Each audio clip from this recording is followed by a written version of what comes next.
ಇವರೇ ಅಲ್ವೇನೋ dance reel ಮಾಡೋದು, ಗುರು pink ಮತ್ತೆ ರೇಖಾ ಗುಂಡುಮಣಿ. ಅವ ಅಣ್ಣ ನೋಡೋ ಇಷ್ಟು ಬೆಳಗೈತೆ, ಆ ಅಕ್ಕ ನೋಡು ಎಷ್ಟು ಕಪ್ಪಗೈತೆ. ಇಬ್ರು ಒಳ್ಳೆ ಓರಿಯೋ ಬಿಸ್ಕೆಟ್ ತರ ಬ್ಲಾಕ್ ಅಂಡ್ ವೈಟ್ ಕಲರ್.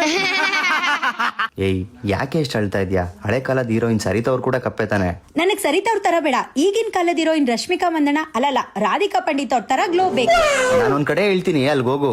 ಹಾಗಂತ ನಾನ್ ಬಂದಿರೋದೇ HK ಪರ್ಮನೆಂಟ್ ಮೇಕಪ್ ಕ್ಲಿನಿಕ್ ಗೆ. ಇವರ ಮೊದಲನೇ ಸ್ಟೆಪ್ ಸ್ಕಿನ್ ಟೆಸ್ಟ್ ಮಾಡೋದು. ನಾನು ಖುಷಿಯಾಗಿ ಸ್ಕಿನ್ ಟೆಸ್ಟ್ ಮಾಡಿಸ್ದೆ. ಮಾಡಿಸಿದ್ಮೇಲೆ ಗೊತ್ತಾಯ್ತು ನನ್ ಸ್ಕಿನ್ ಎಷ್ಟು ಹಾಳಾಗಿದೆ ಅಂತ. ಫೇಸ್ ಟೆಸ್ಟ್ ಮುಗಿದ್ಮೇಲೆ ಡಾಕ್ಟರ್ ಕನ್ಸಲ್ಟ್ ಮಾಡಿದೆ. ನಮ್ಮ ಫೇಸ್ ನಲ್ಲಿ ಏನ್ ಪ್ರಾಬ್ಲಮ್ ಇದೆ, ಅದನ್ನ ಹೇಗ್ ಟೇಕ್ ಕೇರ್ ಮಾಡ್ಬೇಕು, ಯಾವ ಟ್ರೀಟ್ಮೆಂಟ್ ತಗೋಬೇಕು ಅಂತ ಡಾಕ್ಟರ್ ಹೇಳ್ತಾರೆ. There was lots of dullness, pigmentation, skin dry ಇರೋದ್ರಿಂದ ಈ ಟ್ರೀಟ್ಮೆಂಟ್ ತಗೊಂಡೆ. ತುಂಬಾ ನೀಟಾಗಿ ಫೇಸ್ ನ ಕ್ಲೆನ್ಸ್ ಮಾಡಿ ಈ ಟ್ರೀಟ್ಮೆಂಟ್ ನ ಸ್ಟಾರ್ಟ್ ಮಾಡ್ತಾರೆ. ನನ್ಗಂತೂ ತುಂಬಾ ರಿಲ್ಯಾಕ್ಸ್ಡ್ ಆಗಿತ್ತು. ಫೈನಲಿ ನೀವೇ ನೋಡಬಹುದು ಕ್ವಿಕ್ ಗ್ಲೋ. ನೀವೇ ನೋಡಿದ್ರಲ್ಲ, this is only because of HK glow treatment. ನಿಮಗೂ ಹೇರ್ ಅಥವಾ ಸ್ಕಿನ್ ಟ್ರೀಟ್ಮೆಂಟ್ ಬೇಕು ಅಂದ್ರೆ ಈಗಲೇ ವಿಸಿಟ್ ಮಾಡಿ HK ಪರ್ಮನೆಂಟ್ ಕ್ಲಿನಿಕ್ ಗೆ. ಇದು ಲೊಕೇಟ್ ಆಗಿರೋದು near Jayanagar metro station 30th cross, Bangalore.